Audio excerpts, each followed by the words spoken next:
अथ 18 अर्जुन उवाच सन्न्यासस्य महाबाहो तत्त्वमिच्छामि वेदितुम् त्यागस्य च हृषीकेश पृथक् केशिनिषूदना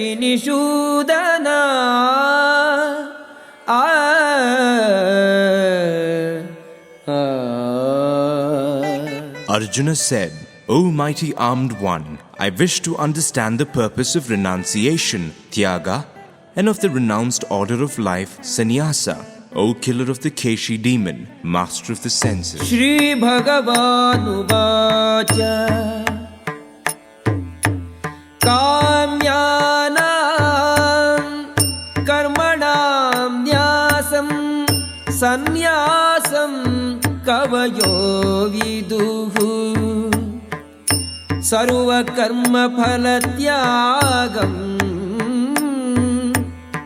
Prahuhu Tyagam Vichakshanaga.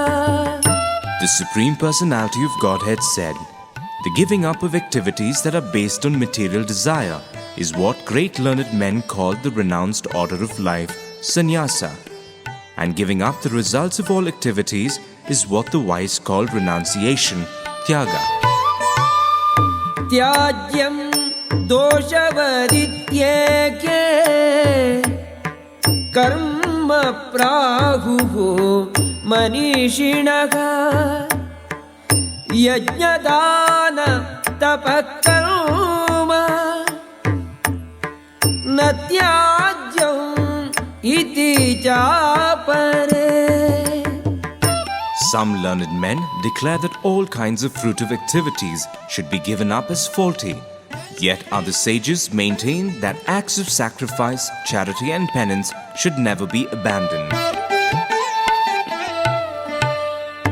Nishchayam shrunu me tatra tyage bharata sattama tyago hi purusha vyaghra trividhaha samprakirtitaha.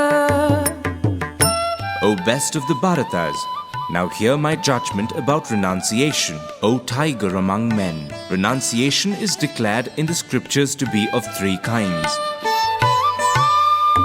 Yajnadana tapah karma natyajyam karyameva tat yajnodanam tapaschaiva pavanani manishinam. Acts of sacrifice, charity and penance are not to be given up. They must be performed. Indeed, sacrifice, charity and penance purify even the great souls. Yetanyapitu karmani sangam tyaktva phalani cha kartavyani iti me partha nishchitam matam uttamam.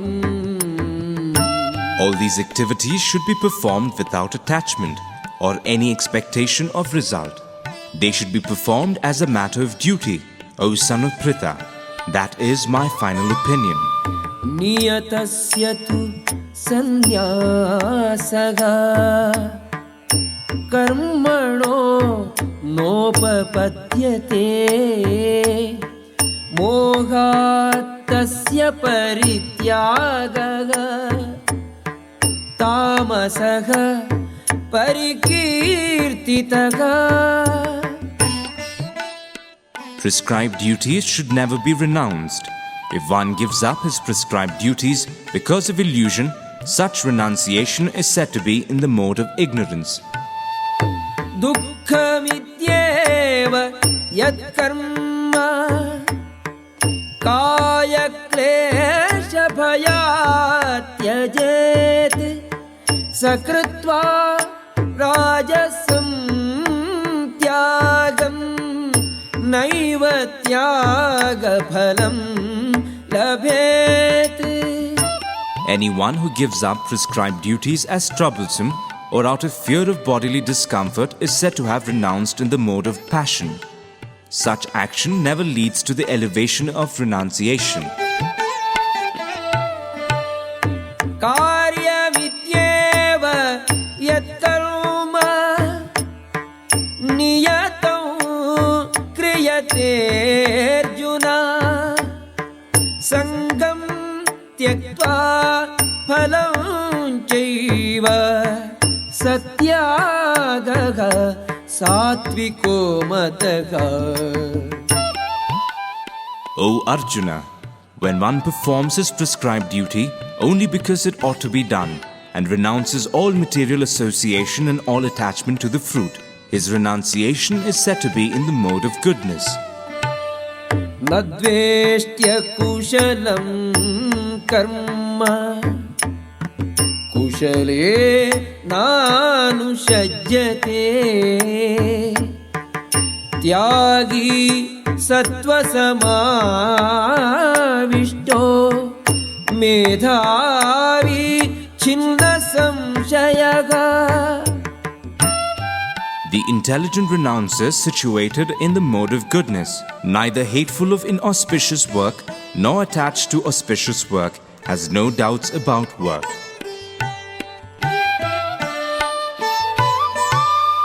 न हि देहभृता शक्यं त्यक्तुं कर्माणि अशेषतः. यस्तु कर्मफलत्यागी सत्यागीति अभिधीयते. It is indeed impossible for an embodied being to give up all activities, but he who renounces the fruits of action is called one who has truly renounced. अनिष्टं इष्टं मिश्रं च त्रिविधं कर्मणः फलम्. भवत्यत्यागिनां प्रेत्य न तु सन्न्यासिनां क्वचित्. For one who is not renounced, the threefold fruits of action, desirable, undesirable, and mixed, accrue after death. But those who are in the renounced order of life have no such result to suffer or enjoy. पञ्चैतानि महाबाहो कारणानि निबोध मे. सांख्ये कृतान्ते प्रोक्तानि सिद्धये सर्वकर्मणाम्. O mighty armed Arjuna, according to the Vedanta, there are 5 causes for the accomplishment of all action. Now learn of these from me. अधिष्ठानं तथा कर्ता करणं च पृथग्विधम्. विविधाश्च पृथक् चेष्टा दैवं चैवात्र पञ्चमम्. The place of action, the body, the performer, the various senses, the many different kinds of endeavor, and ultimately the supersoul. These are the 5 factors of action. शरीर वाङ्मनोभिः यत्कर्म प्रारभते नरः. न्यायं वा विपरीतं वा पञ्चैते तस्य हेतवः. Whatever right or wrong action a man performs by body, mind, or speech is caused by these 5 factors. तत्रैवं सति कर्तारम् आत्मानं केवलं तु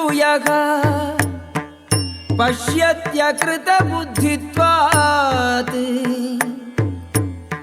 न स पश्यति दुर्मतिः. Therefore, one who thinks himself the only doer, not considering the five factors, is certainly not very intelligent and cannot see things as they are. यस्य नाहङ्कृतो भावो बुद्धिः यस्य न लिप्यते हत्वापि स इमान् लोकान् न हन्ति न निबध्यते. One who is not motivated by false ego, whose intelligence is not entangled, though he kills men in this world, does not kill, nor is he bound by his actions. ज्ञानं ज्ञेयं परिज्ञाता त्रिविधा कर्म चोदना करणं कर्म कर्तेति त्रिविधः कर्म संग्रहः. Knowledge, the object of knowledge, and the knower are the three factors that motivate action. The senses, the work, and the doer are the three constituents of action.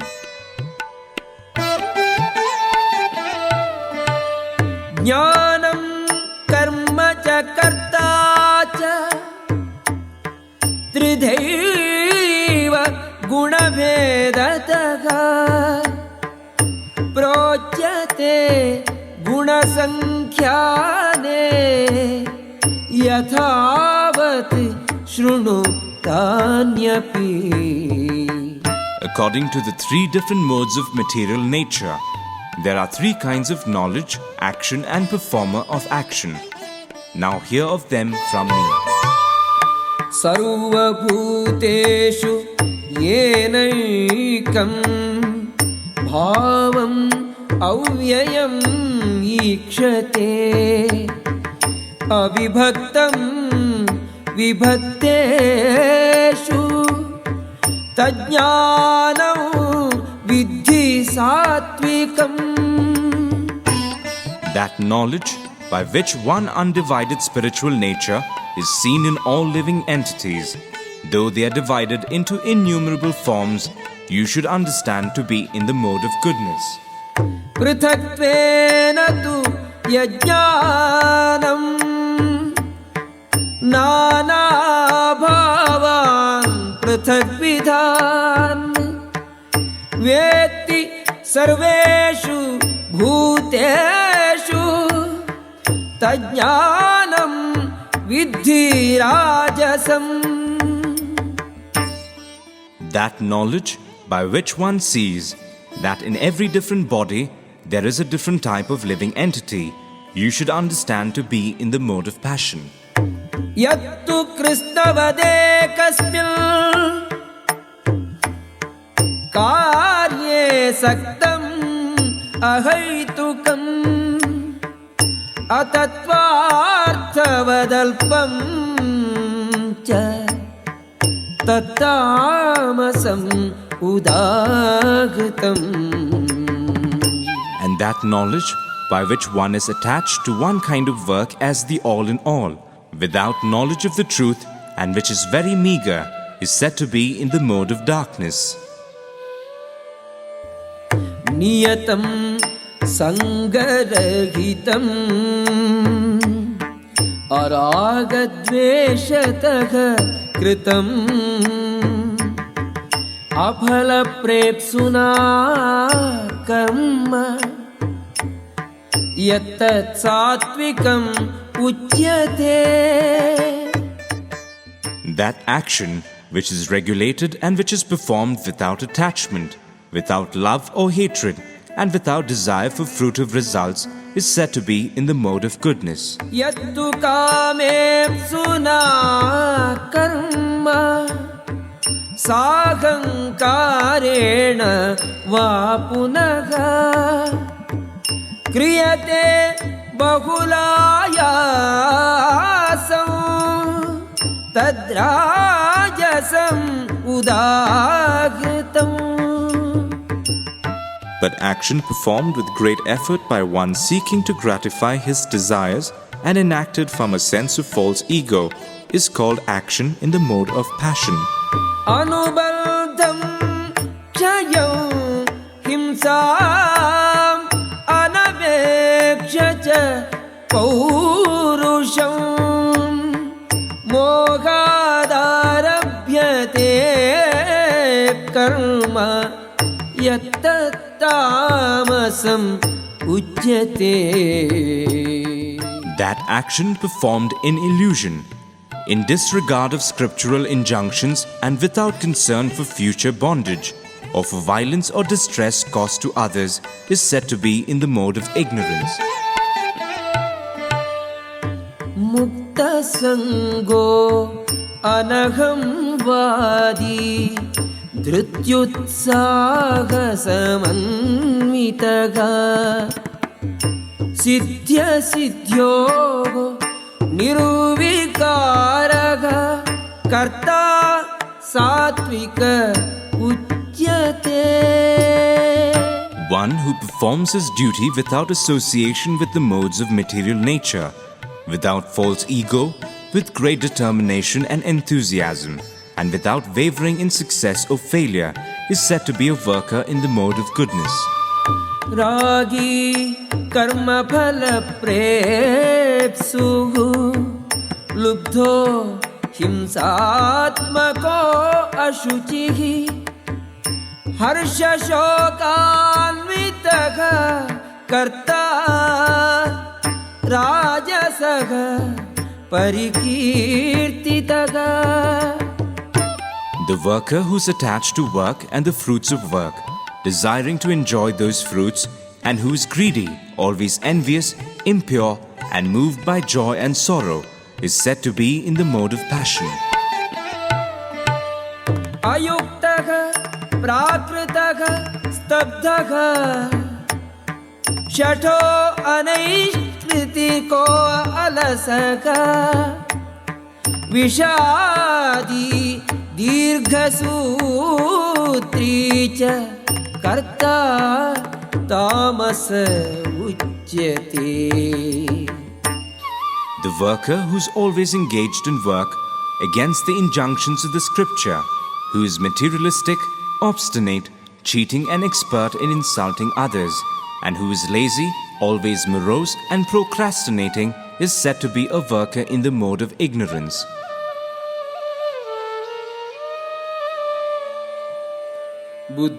बुद्धेर्भेदं धृतेश्चैव गुणतस्त्रिविधं शृणु प्रोच्यमानम् अशेषेण पृथक्त्वेन धनञ्जय.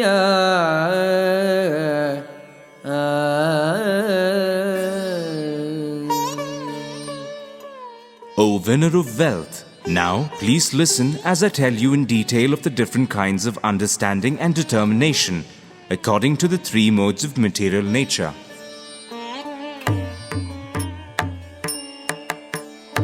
प्रवृत्तिं च निवृत्तिं च कार्याकार्ये भयाभये बन्धं मोक्षं च यावेत्ति बुद्धिः सा पार्थ सात्विकी. O son of Pritha, that understanding by which one knows what ought to be done and what ought not to be done, what is to be feared and what is not to be feared, what is binding and what is liberating, is in the mode of goodness. यया धर्मम् अधर्मं च कार्यं च अकार्यमेव च अयथावत् प्रजानाति बुद्धिः सा पार्थ राजसी. O son of Pritha, that understanding which cannot distinguish between religion and irreligion, between action that should be done and action that should not be done, is in the mode of passion. अधर्मं धर्ममितिया मन्यते तमसावृता सर्वार्थान् विपरीतांश्च बुद्धिः सा पार्थ तामसी.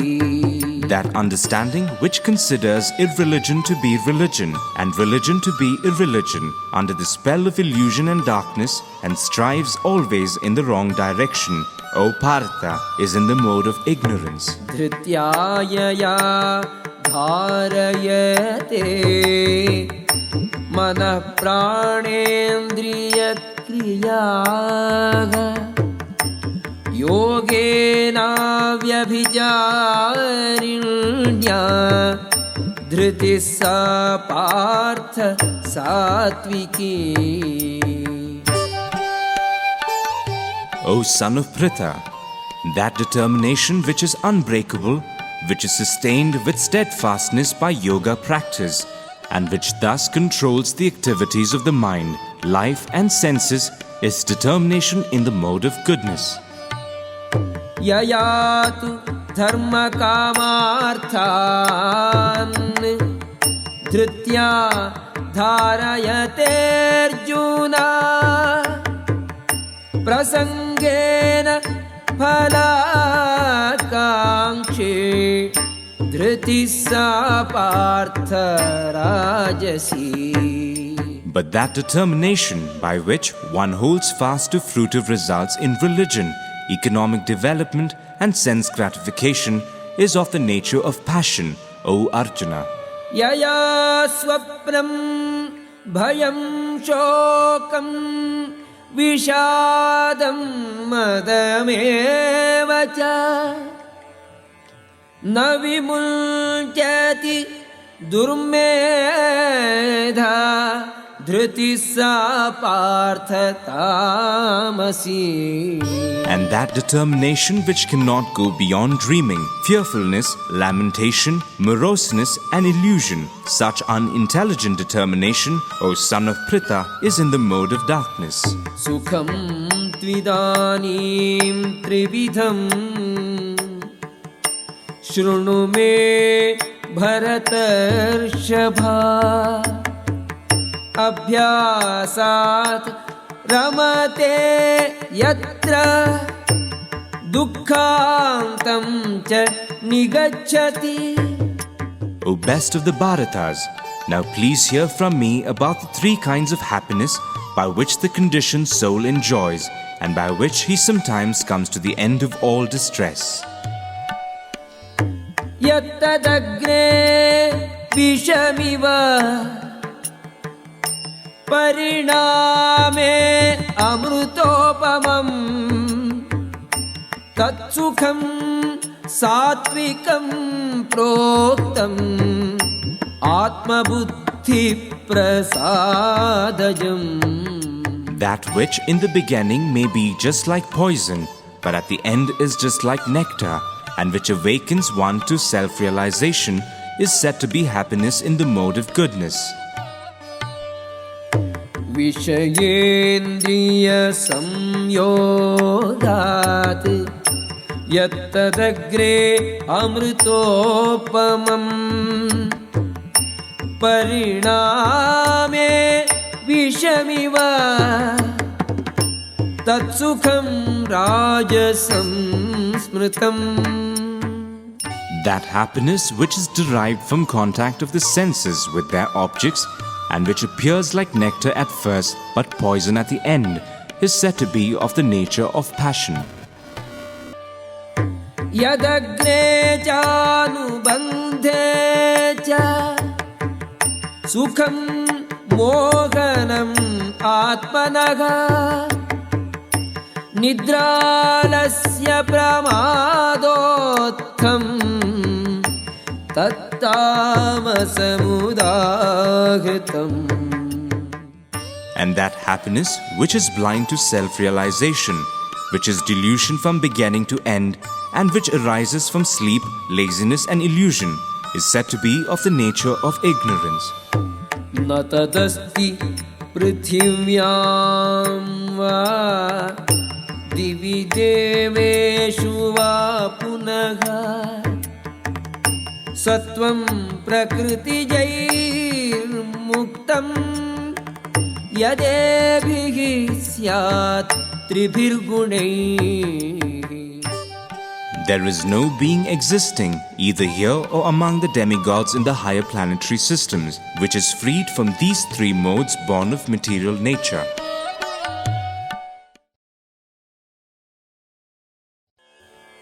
ब्राह्मण क्षत्रिय विशां शूद्राणां च परन्तप कर्माणि प्रविभक्तानि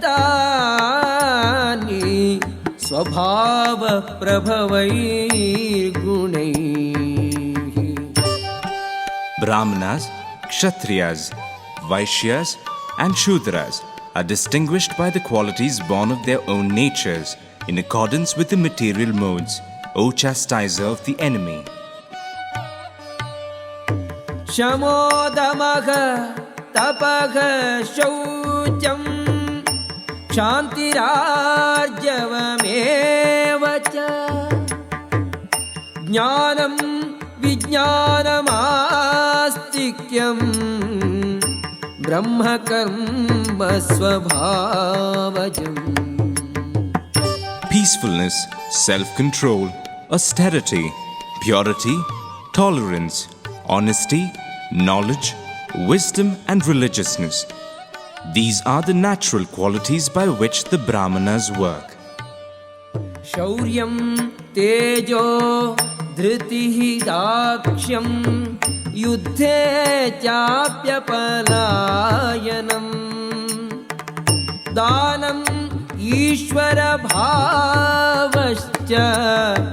क्षात्रं कर्म स्वभावजम्. Heroism, power, determination, resourcefulness, courage in battle, generosity and leadership are the natural qualities of work for the Kshatriyas. कृषिः गोरक्ष्यवाणिज्यं वैश्यकर्म स्वभावजम् परिचर्यात्मकं कर्म शूद्रस्यापि स्वभावजम्. Farming, cow protection and business are the natural work for the Vaishyas, and for the Shudras there is labor and service to others. स्वे स्वे कर्मणि अभिरतः संसिद्धिं लभते नरः स्वकर्म निरतः सिद्धिं यथा विन्दति तच्छृणु. By following his qualities of work, every man can become perfect. Now please hear from me how this can be done. यतः प्रवृत्तिः भूतानां येन सर्वमिदं ततं स्वकर्मणा तमभ्यर्च्य सिद्धिं विन्दति मानवः. By worship of the Lord, who is the source of all beings and who is all-pervading, a man can attain perfection through performing his own work. श्रेयान् स्वधर्मो विगुणः परधर्मात् स्वनुष्ठितात् स्वभावनियतं कर्म कुर्वन्नाप्नोति किल्बिषम्. It is better to engage in one's own occupation, even though one may perform it imperfectly, than to accept another's occupation and perform it perfectly. Duties prescribed according to one's nature are never affected by sinful reactions. सहजं कर्म कौन्तेय सदोषमपि न त्यजेत् सर्वारम्भा हि दोषेण धूमेनाग्निरिवावृताः. Every endeavor is covered by some fault, just as fire is covered by smoke. Therefore, one should not give up the work born of his nature, O son of Kunti, even if such work is full of fault. असक्ता बुद्धिः सर्वत्र जितात्मा विगतस्पृहः नैष्कर्म्य सिद्धिं परमां संन्यासेनाधिगच्छति. One who is self-controlled and unattached and who disregards all material enjoyments can obtain, by practice of renunciation, the highest perfect stage of freedom from reaction. सिद्धिं प्राप्तो यथा ब्रह्म तथाप्नोति निबोध मे. समासेनैव कौन्तेय निष्ठा ज्ञानस्य या परा. O son of Kunti, learn from me how one who has achieved this perfection can attain to the supreme perfectional stage, Brahman, the stage of highest knowledge, by acting in the way I shall now summarize. बुद्ध्या विशुद्धया युक्तो धृत्यात्मानं नियम्य च शब्दादीन् विषयान् त्यक्त्वा रागद्वेषौ व्युदस्य च. विविक्तसेवी लघ्वाशी यतवाक्कायमानसः ध्यानयोगपरो नित्यं वैराग्यं समुपाश्रितः. अहङ्कारं बलं दर्पं कामं क्रोधं परिग्रहं विमुच्य निर्ममः शान्तो ब्रह्मभूयाय कल्पते.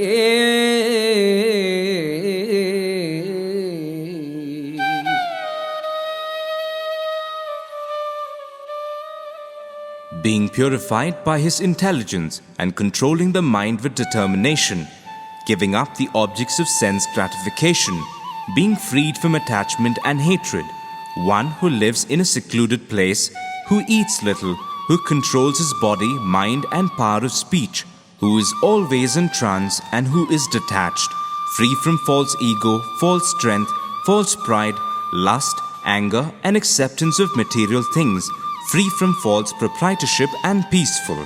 Such a person is certainly elevated to the position of self-realization.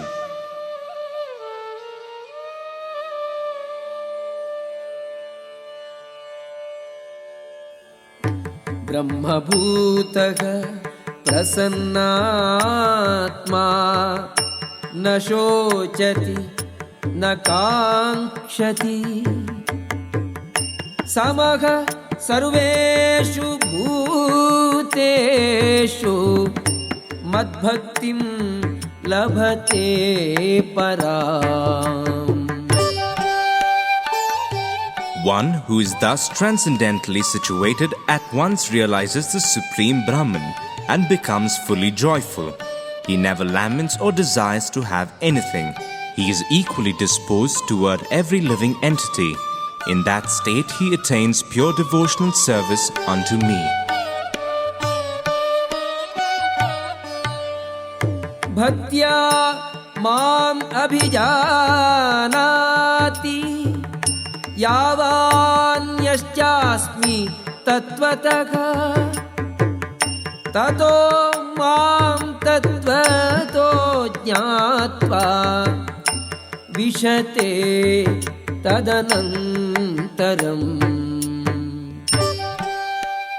One can understand me as I am, as the Supreme Personality of Godhead, only by devotional service.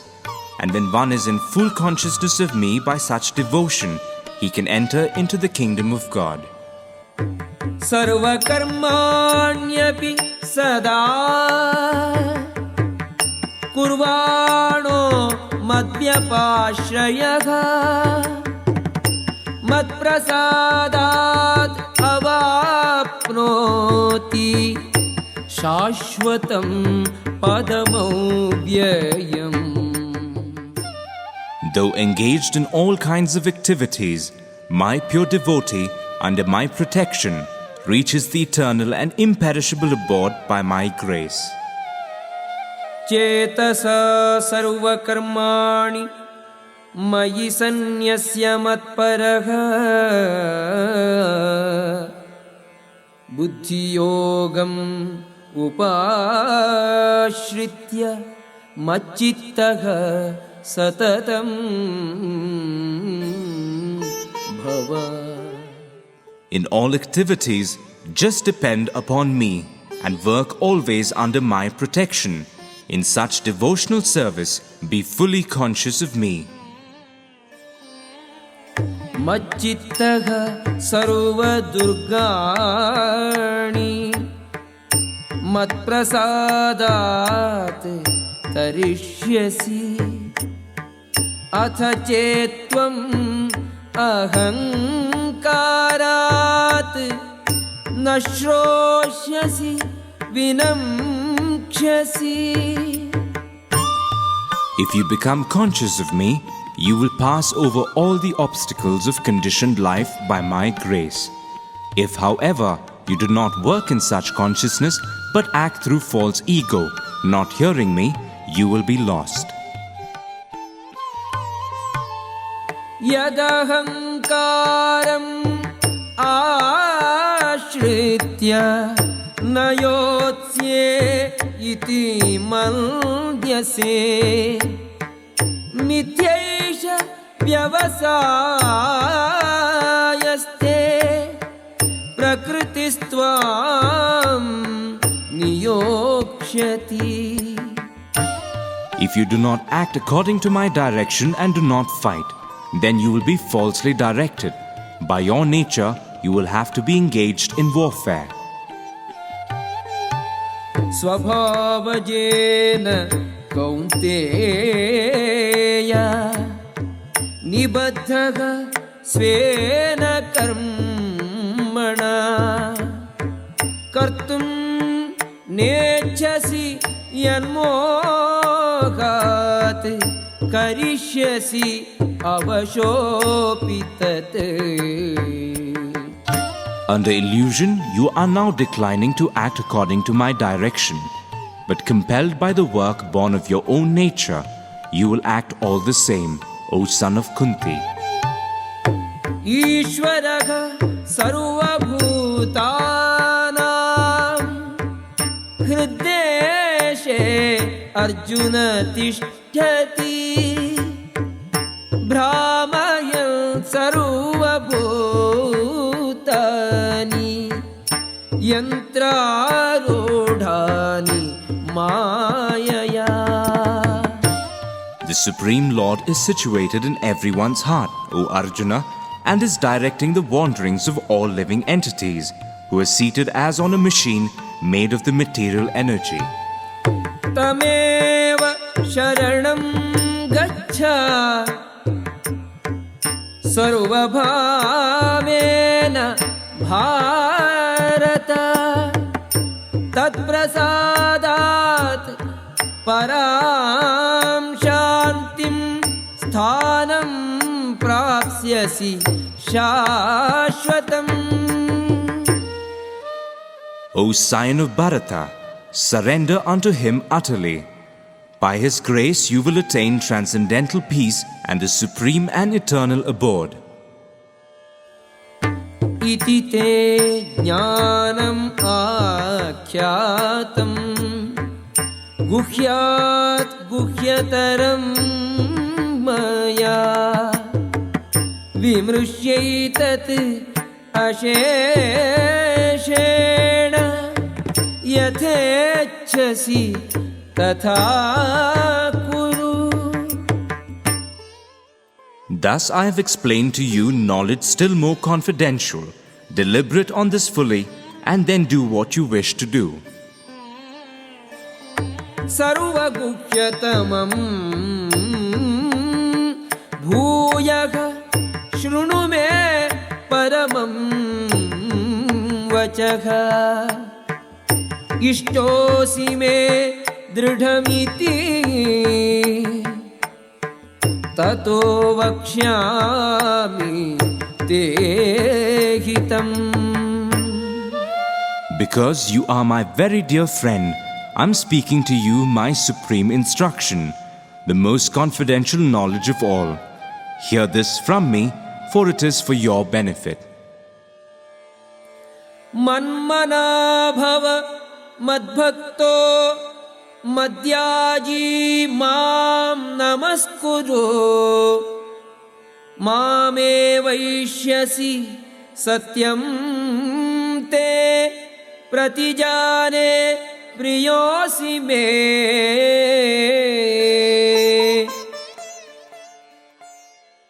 Always think of me, become my devotee, worship me and offer your homage unto me.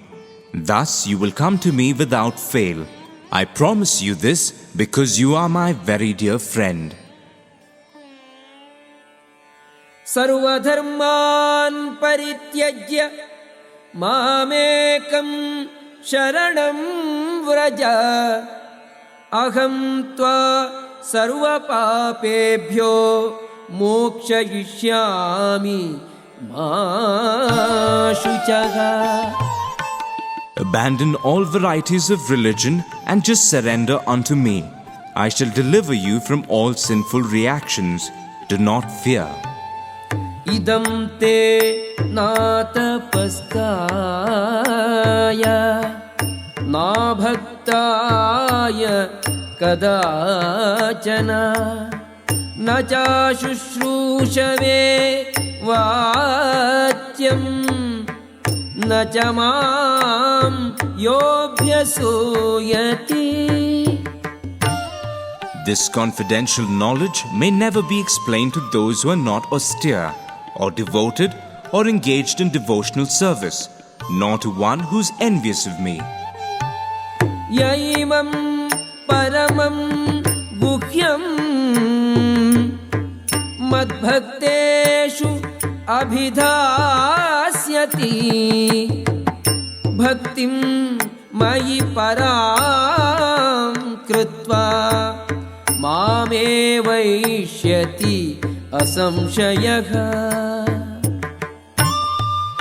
For one who explains this supreme secret to the devotees, pure devotional service is guaranteed, and at the end he will come back to me.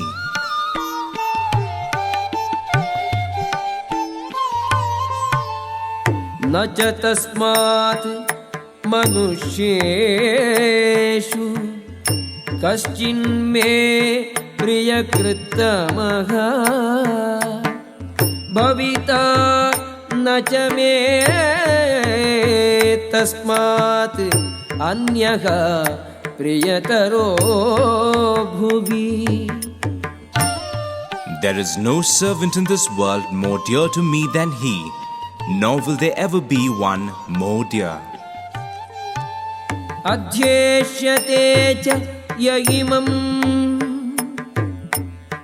धर्म्यं संवादम् आवयोः ज्ञानयज्ञेन तेनाहम् इष्टः स्यामीति मे मतिः.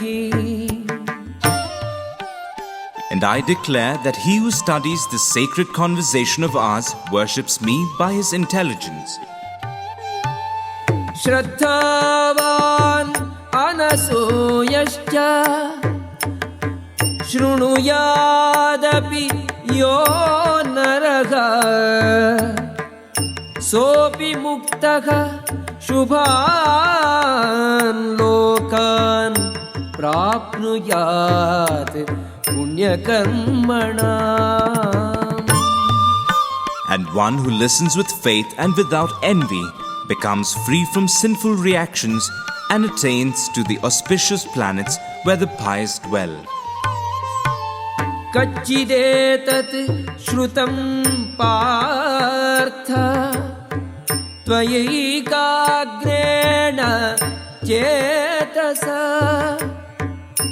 कच्चिदज्ञानसमोहः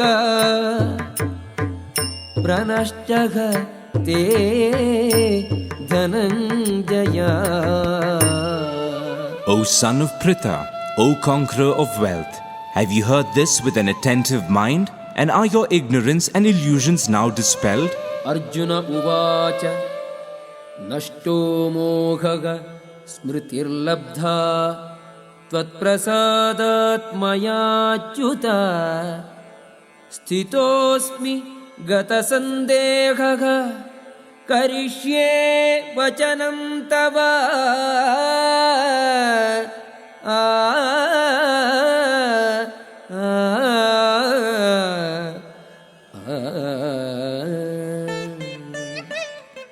Arjuna said, "My dear Krishna, O infallible one, my illusion is now gone. I have regained my memory by your mercy. I am now firm and free from doubt and am prepared to act according to your instructions." Sanjaya उवाच इत्यहं वासुदेवस्य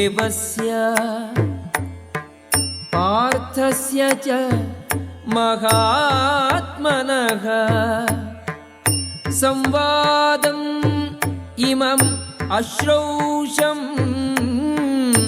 अद्भुतं रोमहर्षणम्. Sanjaya said, "Thus have I heard the conversation of two great souls, Krishna and Arjuna, and so wonderful is that message that my hair is standing on end." व्यासप्रसादात् श्रुतवान् एतत् गुह्यम् अहं परम् योगं योगेश्वरात् कृष्णात् साक्षात् कथयतः स्वयं.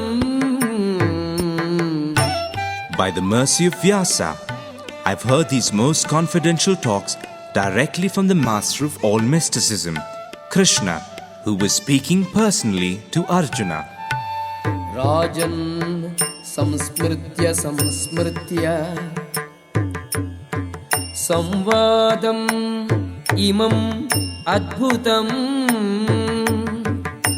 केशवार्जुनयोः पुण्यम् हृष्यामि च मुहुर्मुहुः.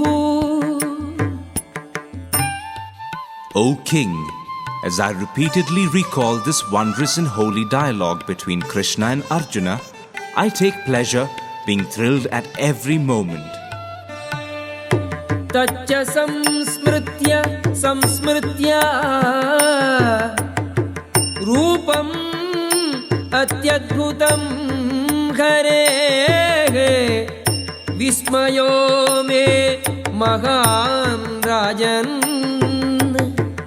हृष्यामि च पुनः पुनः.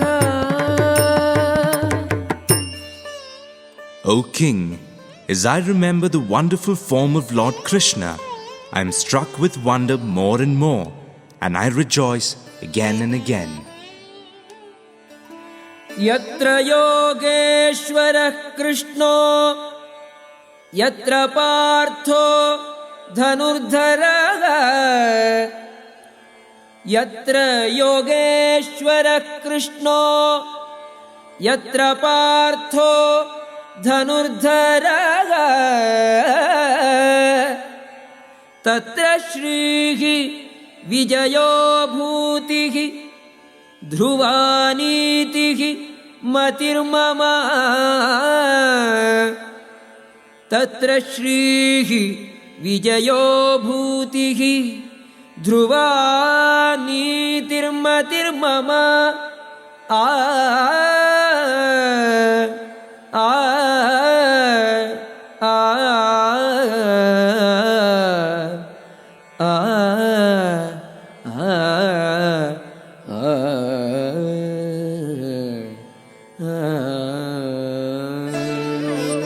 Wherever there is Krishna, the master of all mystics, and wherever there is Arjuna, the supreme archer, there will also certainly be opulence, victory, extraordinary power and morality. That is my opinion. ॐ तत्सदिति श्रीमद्भगवद्गीतासु उपनिषत्सु ब्रह्मविद्यायां योगशास्त्रे श्रीकृष्णार्जुनसंवादे मोक्षसंन्यासयोगो नाम अष्टादशोऽध्यायः। श्रीकृष्णार्पणमस्तु।